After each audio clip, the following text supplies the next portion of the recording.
It's your boy J.R. Scalez, and I am live on Juice Talk TV because I got the juice. Juice Talk TV, what it do? It's your main man, Cortez, back with another one, man. We got a very, very special guest in the building, man. The one and only Honored.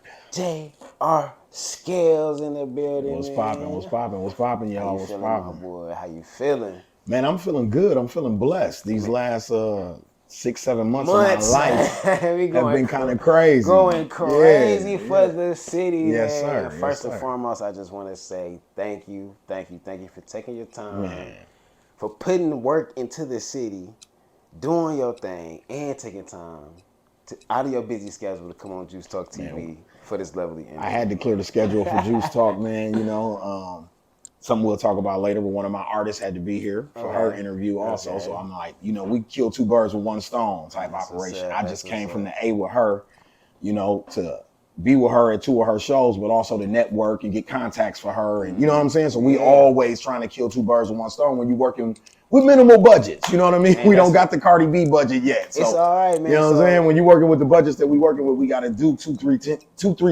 or three things at one time to make sure we get everything accomplished. Like I said, you've been doing your thing, man. So it's only right that you come get your flowers here on Juice Talk TV. Man, I live, appreciate it. Close and personal from me to you, my boy. My boy. Much love and respect, man. So without further ado, for the people who haven't seen you on this platform, because you got your own platform. Yeah, yes, sir. We want this one to be good. Yes, sir. So for the people who haven't seen you on this platform, I don't call it my platform. This platform. For sure, I like that. So for the people who haven't seen you on this platform, let them know who J.R. Scalez is. Man, I don't even know really where to start, but I guess I'll start by the guy who is the whole reason why I'm doing this. A man by the name of Harvey Scalez Sr. is my father. To give some people on history of who he is, he wrote the song Disco Lady for Johnny Taylor. Oh, man. The original. The original. Then cleared the remake for Baby Drew. Hey, gave him a discount, gave him the hometown discount. So that's how that got released, but that's a whole nother conversation. But my dad wrote that, and the story to that is, my dad is from Lapham Park. He started doing music when he was 10 years old. He died at the age of 84. He was in the music business 74 years of his life. All he did was music. He never worked a job, nothing. But the signature thing about Disco Lady in 1978, when they wrote this record, 76, 78, when they wrote this record, RIAA, the recording industry, didn't have a platinum gauging system for records that sold more than 1 million copies. Wow. Disco Lady sold 3 million. So when it sold 3 million, it was the first record ever certified in music history as platinum. So when Wayne and all these artists we idolize, and we'd be like, man, he the GOAT because he went platinum. My dad is literally the first person in music history to get a platinum plaque from the recording industry. Wow. You know what I'm saying? So a lot of people don't know that right here from Milwaukee, Wisconsin. Man, that's deep. You know what I mean? So also on top of that, I worked on getting him his own day. It's February 13th. You know what I'm saying? So rest in peace to my pops. He passed away 3 years ago, but that's how I end up here. Fast forward from that, I started doing my own thing as JR the Superstar as a rapper in the early 2000s. Yep. You know what I mean? In the city, battle rapping. And I took that to an album I put out called Die Another Day. And shout out Bailey Coleman from V100. A lot of people have, you know, mixed feelings about V100, but JR the Superstar can't say too many bad things about V100 because in my run, when I was out here doing my thing, they sent me to New York to meet with a label, Asylum Records. You know what I'm saying? Back in the day. So, you know what I mean? I also was working with Rico Love for a while, working with Sounds. I worked even, rest in peace, with Lala Brown before she passed. So, like you said, when you was giving me my introduction, my hands have been in everything that's moving and shaking around here. And it's been by blessing, not really even, I don't even know by design. I just think it's by divine intervention and blessing that I be in these opportunities, in these spaces, and being able to apply my swag or my insight or my, you know what I mean, expertise to whatever. I can agree. I can contest to that, man. Before I was even, you know, heavy into the industry of the city and you know, the local entertainment, I knew who you were. Facts. You know, I've seen you around. I knew what you were about. I knew what you was doing. You know what I mean? So this is an honor for me, man, as well. Appreciate it. I mean, for real. So like you were saying, I got my own platform. It's called the Slick Talk with Scalez podcast. I started with my brother Spoiled Rotten though on Smoking Gossip. There it is. Probably about 5-6 years ago. Smoking Gossip. This is when media was kind of new to the city too. Yeah, Cats wasn't doing podcasts. You was one of the first people to have that going. Absolutely. Smoking gossip. Yeah. So we did over 300 episodes of that. And then because of COVID, we stopped. And when I re-upped to start doing Slick Talk with Scales by myself, I offered the olive branch to my brother Spool, but he didn't want to do it. He had just had a new baby. And he like, man, I ain't ready to go back into the world like that with a new baby at home. You got my blessing though, bro. Do your thing.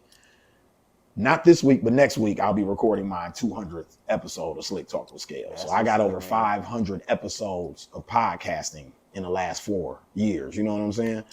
Also, about a year ago, I signed the podcast with Blackout Entertainment. So if you see the blackout piece around my neck right now, that's why I wear that piece. A lot of people will be like, are you signed as a recording artist to Blackout? No, to explain to people, I signed a media deal with Blackout last year to go work at their compound studio, a studio that KB and Black had built for podcasters. And you know what I'm saying? And they wanted a podcast in the space. Got you. You know what I'm saying? To kind of bring some more people. Like I said, man, I'll be getting blessed with these opportunities. I know a lot of people be looking like, why this nigga always, like, I just be present and be professional with what I do. That's how I get this shit. I ain't got a whole bunch of money. I don't, you know what I mean? But like Destiny said, we spend money in the right places. You know what I mean? I know when to spend money and when not to. I've learned that because I've spent money wrong. You know what I mean? I've been in this long enough to know, you know what I mean? Kind of what to do and what not to do, even though I'm still learning on the job, because I feel like we always can learn. You always a student in this shit, you know what I'm saying? Because the game's always evolving and changing. Definitely. But it's also good to apply shit that I learned from the old school to new swag that I learned from, you know what I mean, my artists and people that I be around today. So I try to marry both and be the cool young OG guy that I am right now. You know what I mean? That's what's up, man. So let's talk some of your musical background, man. Like what some of your inspirations, idols, I should say, you know, that actually help mold your sound or your style, because, you know, like you said, you was a musician as well. Facts. You know, before you got your hands into all this. So, you know, what's some of the music that you used to like to listen to? So, like, coming up, my sister is I got a sister that's like, you know, 10, 11 years older than me. And coming up, like, I idolized her so much and what she was into, and that was the early era of hip hop. So I'm talking about like the Kid and Play era, Salt and Pepper, you know what I mean? It's like Run DMC, that early, you know what I mean? But I'm a shorty at this time. But because I was so into what my sister was into, that I fell in love with that. You know what I'm saying? Then on top of that, with my dad being famous, I was always around it. You get what I'm saying? Even though I didn't really fully understand it until I got older. Like, damn, we was at Ron Isley's house. You know what I'm saying? But I didn't, as a kid, I'm just thinking like, man, who is this man house we at right now? Because I don't know who Ron Isley is. Exactly. You know what I mean? I'm 5, 6 years old. I don't fuck who Ron Isley is. You know what I'm saying? I'm with my daddy. You know what I mean?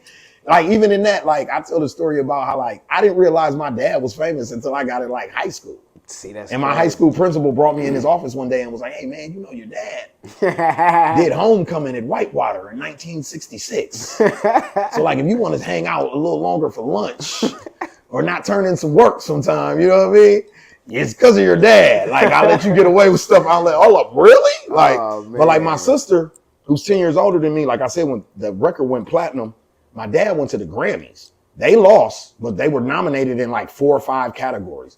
But my sister got to sit at the table, and back then they set all the black artists at one table. Dig this. Now you see how now we be spread all over the room when you watch these award shows. Back at these award shows back in the day, they set them all at one table. Wow. So Lionel Richie, Diana Ross, Michael Jackson, Stevie Wonder, Charlie Wilson and the Gap Band, all these people sat at the table with my dad and Johnny Taylor, and my sister has pictures with Michael Jackson and all of these people. So funny story, when I was a shorty, Juice, I used to be mad, walk around the house with the pictures, like, how she get to sit with these people? Because as I got older, I started realizing who these people were. Like, oh my God, she's with Lionel Richie. Like, how was she with Michael Jackson, mama? Where was I at? My mama like, you weren't even born yet, fool. Wow. You know what I'm saying? I'm like, so what? You know what I mean? Like, so it's just that, like, it, like I said, it just feels like it was written in the stars for me to be doing this. Yeah, like, as I look back reflective, like we having this conversation, I can see it in hindsight, rewind my career.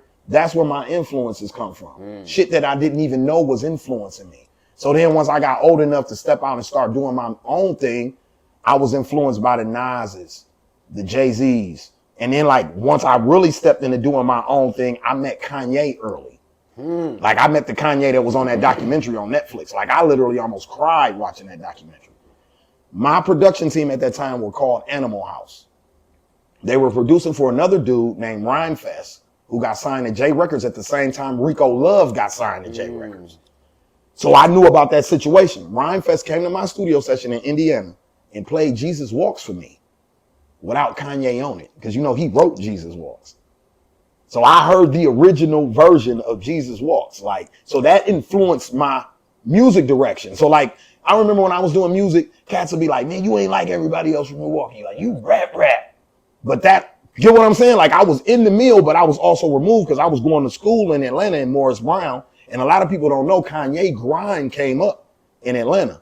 Some of his first placements came on Mace Harlem World album, and they were based, Mace's whole operation was based out of Georgia at this time. You see what I'm saying? So a lot of people don't know that was like one of Kanye West's first placements. So I was hearing like this, when you hear him tell his stories, how he was going to labels and getting shitted on, I was hearing all those demos. He was fire. You get what I'm saying?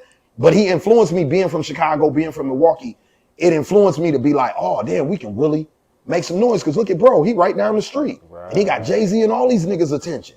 You know what I'm saying? So that's kind of what influenced me to become JR the superstar. Along with my peers like I said, Rico Love, the Scott Knoxes, even the Ray Rizzies, the Pizzles. You get what I'm saying? My peers influenced me to sharpen my pen. Like, I hear these niggas and be like, oh, no.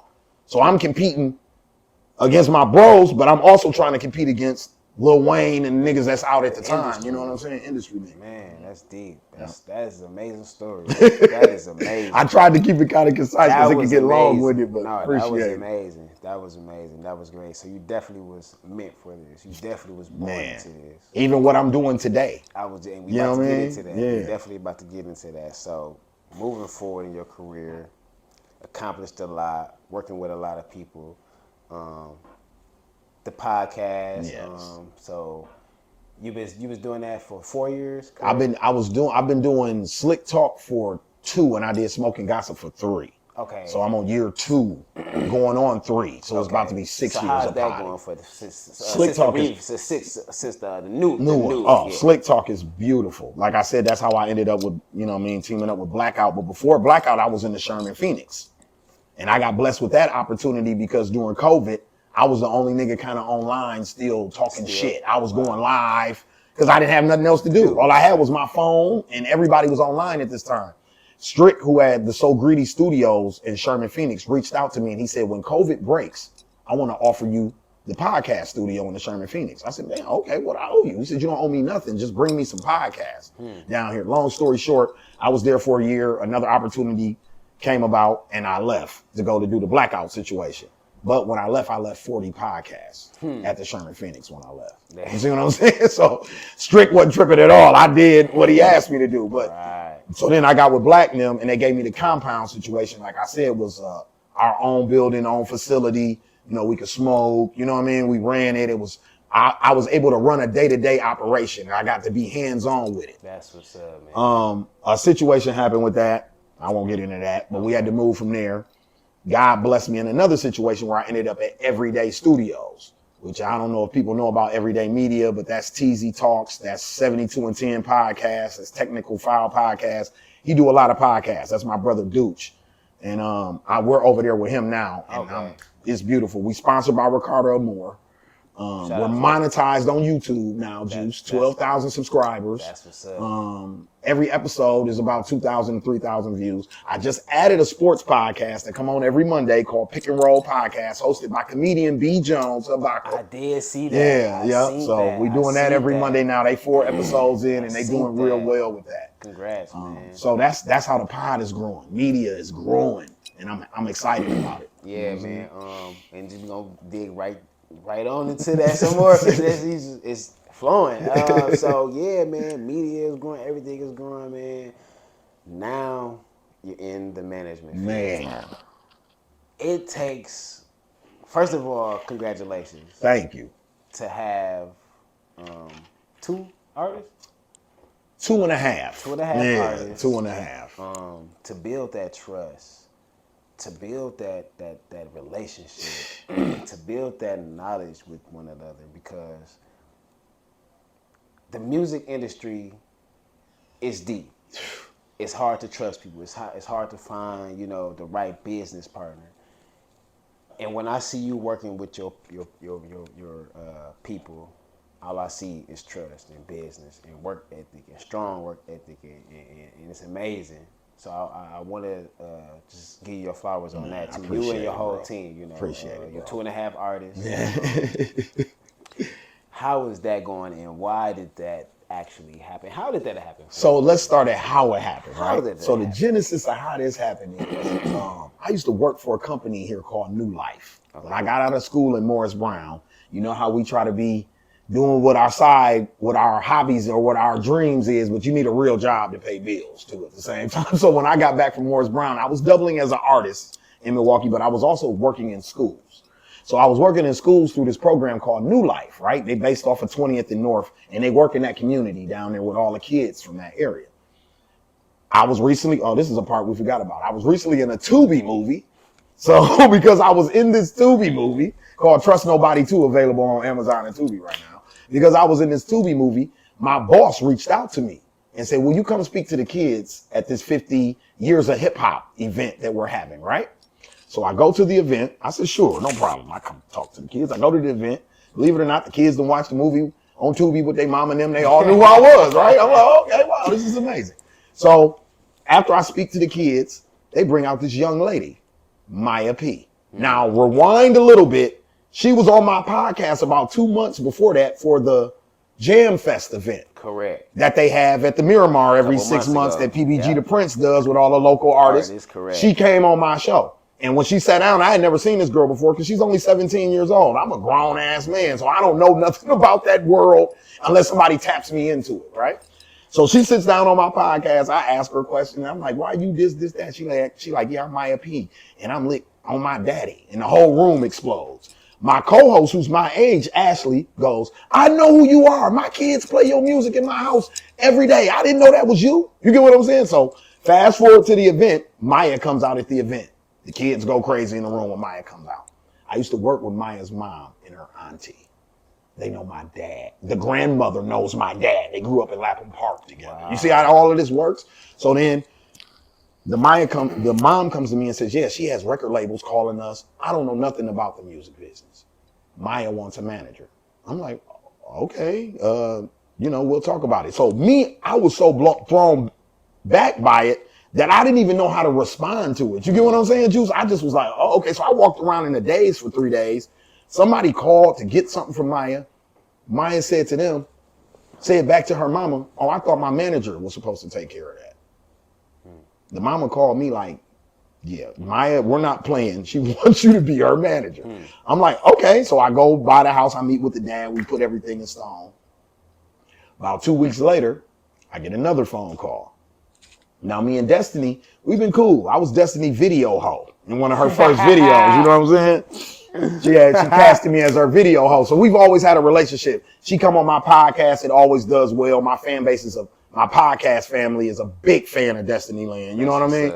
Every time she on my show, it's one of my higher viewed episodes. You know what I mean? From Smoking Gossip to my own platform. She's, but you know that. She's viral. We know that about both of them, actually. Maya and Destiny, which is odd. But we'll get into that too. But I get the phone call from her manager, Trey G, who's also a homie of mine. You know what I mean? And when he calls me, I'm in Mr. B's working. And he like, can you talk right now? I'm like, no. He like, I got something to holler at you about. Call me in the morning. I'm like, okay. So the whole night I'm thinking like, maybe they want me to be a video hoe again. You know what I'm saying? I'm like, it can't be what it turned out to be, right? So I call him the next morning. He like, yo, me and Destiny been talking and I want you to co-manage her with me. You know what I'm saying? Now we're talking about Destiny Lynn, the queen of the photo, the biggest female artist in my city. So now I got the youngest queen in the city asking me to be her manager. And then I got the queen of the foe, the big boss, asking me to co-manage her with her management that she's been with for 6 years already. They bringing me in, Juice, you know what I mean, to the fold of what they got. And even Maya, 10 million views, labels calling their house every day. Everybody want her. She's bringing me right into the fold of what they doing. So I'm honored by that, bro. Blessing. You get what I'm saying? Like, and what I want to tell anybody who be like, man, how you get into management? You just in that. I would say that who my father is, played a role in it. But really, it's about being a student of the game, bro. And when I talk to Destiny or I talk to Maya and them and I interview them on my pods or we talk off camera, you can ask them. I don't be bullshitting, bro. When I'm talking to them about split sheets, streams, what you need to do, who's using choreography, who's the next hot female artist. This who we need to be following. Who hot. I need to see if I can get you on her show. I can get what I'm saying? That's why when somebody asked him, like, you want a manager or do you think we need some help? Scales is the first name that came up. Get what I'm saying? We'll talk about the kicking and then the partying later. The first thing that's gonna come out of my mouth is, hey, such and such want to interview you.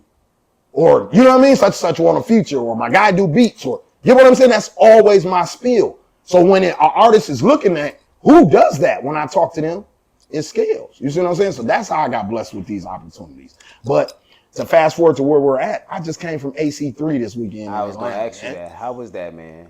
And is that where y'all shot the video? Yes. Okay. Yes. Let's talk about that. I get off the plane, Destiny shooting the video. You know what I'm saying? Tesla doors 6K Schoolie. I wake up this morning, 6K Schoolie done shot Erica Banks' new video. You know what I'm saying? So I'm like, this shit is becoming very surreal, Juice. You get what I'm saying? Like, it's getting very close to home, bro. Like, it used to be kind of far away for a nigga to reach. And I've been in this shit 20 years. It used to be kind of far for a nigga to reach. Now it's getting very close. You get what I'm saying? Like, this whole experience, like, we rubbing elbows with Drummer Boy and Derez Deshawn and T-Rail and all these cats, and they know who she is. You get what I'm saying? Not no introduction. These dudes know who Destiny is. Like, that shit was mind-blowing to me, but then it also made me feel good because they respected who I am because I'm a part of her representation. That's what's up, man. So they ain't looking at me on no, like, you know what I mean? They respected me out the gate because they respect her work ethic. Like, if you got her, you the nigga behind why this shit look like this, man. Nice to meet you, brother. You know what I mean? So that was the thing that it just made me feel more a part of it. Even when labels is calling my phone about Maya, it makes me feel closer to the game than I ever been in my life. And I couldn't thank Destiny or Maya. We only been working 6 months and I couldn't thank either one of them more. You know what I mean? It's priceless what they've done for me, to be honest with you. My phone won't stop ringing. Everybody want me to represent them. I done had boxers, beat makers, models, name them, for real. People like, I want representation, but it's what you said. I represent standing on business, man. Like, even if we don't get the business done, I'm gonna give you some game. You leave me, you gonna leave with some game. And you can apply it to whatever you're doing. Real talk. I don't gotta gratify or earn nothing from it. Now, if you want to bring me into what you're doing, I appreciate it. But if you use what I apply to you, that's enough gratification for me. You know what I mean? For real, man. I like that. Much respect to y'all on that, man, because y'all definitely making shit shake in the city, man. The ladies is coming, man. That's what I got to say right now, man. Yes. Shout out to Chicken, though, man. I like Chicken. Yeah. Free my nigga Looney. I was a part of Looney's management and shit. You know what I mean? Before things went a little left. I'm still a part of Looney's management. I don't want to say it that way. Okay. You know what I mean? God works out. God works in mysterious ways, so anything can happen. But you think you'll have any more room for a couple of more artists, or you just kind of want to focus on? Right now, I'm trying to focus on these two. I'm helping my brother Trax, who I co-write records with. Trax Sanders, 4-time nominated, Grammy nominated songwriter, right here from Milwaukee, Wisconsin. So we co-write records together, and I'm helping him with stuff. So that's why I said I got 2.5 artists that I'm representing right now. You know what I mean? But my girls is my concentration. You know what I mean? I'm the father of a 13-year-old young lady. You know what I mean? So I view them three as my. And I feel like I got chose. You know what I mean? They could, the ladies, ladies is very particular on how they wear their hair. You know what I mean? How they do their nails. So if they choose you, yeah, you know what I mean? You must got your shit going on. So I feel, you know what I mean? Like I said, I feel good, but I also want to do the work, bro. Like being a vet in this Milwaukee scene, if Destiny is on the cusp of making it and Maya is on the cusp of making it, I want to be a part of the people who are a part of getting them across the goal line. You get what I'm saying? I want to be in the trenches with them to be there. If that'll be my paying it forward back to all the love that the city has ever showed me through my career. It's making sure that these two people get to where we trying to get. You get what I'm saying? Because if they get to where they get, it opens more doors. You could take Lakia. When I was in Atlanta, the Lakia effect is there. Milwaukee is buzzing because of Lakia. The work Lakia's put in, the work Destiny's put in, the work, you know what I mean? People from Milwaukee have put in the A. When you walk around Atlanta, it ain't like when I was going to school there 15, 16 years ago, I had to explain to people who we were. Now it rings a bell. It's like you saying, Alabama or Tennessee or something. Milwaukee is so present, you know what I mean, in there. So that's what I'm saying. We just got to keep making sure that these artists that's coming along get to where they can get to, you know what I mean? And me being an elder statesman in this shit, I ain't having it no other way if I got anything to do with it. Exactly. So what can we expect next coming up, you know? For you, your team, for Destiny. Top of the year for real goals for me is to get both of them some type of major situation. You know what I mean? They both had offers and deals on the table, and both got offers and deals on the table right now. Anybody, I'm gonna give y'all some game about the music industry. Right now is when labels are gearing up to sign artists, because at the top of the year they got to turn in the budgets for the next fiscal calendar. So any A&R, any rep, any label motherfucker that you talking to right now, this is the best time. This is the time that they're offering deals. You know what I'm saying? And giving up whatever they're offering is right now. If you try to do this in January, February, you're gonna be in trouble because they're marketing whoever they signed in November, February, December. You see what I'm saying? So that's when I'm trying to get both of my artists lined up to be prepared for that. In the meantime, get them on the road because they're getting booked too. Get them on the road, do their shows. Maya just got booked for a homecoming dance. When I got hired as her manager, that's what she wanted. Her parents wanted to get her more into the MPS school system scene and doing events and homecomings. And I had Carmen High School call me last night while I was in the club about Maya. You know what I'm saying? Like I said, I go to New York in 2 weeks, but while I'm in New York, I got to leave one day and go to Cincinnati and meet Destiny and Trey in Cincinnati for Destiny show. So you see what I'm saying? Like, bro, this is what I dreamed of, bro. Nights when I was sleepless nights. This is what I dreamed of. Now it's here, man. And now it's here. So, man, any advice you can give the upcoming artists that just, you know, don't know what to do or just trying to find that route, you know, trying to find that next move, and they just really don't know where to start, man. I'm gonna speak to my city directly, because the question you answering me could be for artists all over the world, but I want to talk to artists directly in Milwaukee, Wisconsin, or even in the state of Wisconsin. I like that. From being in Atlanta this last week and just moving around the way that I do, but even Atlanta kind of cemented it for me. We got to take this shit more serious.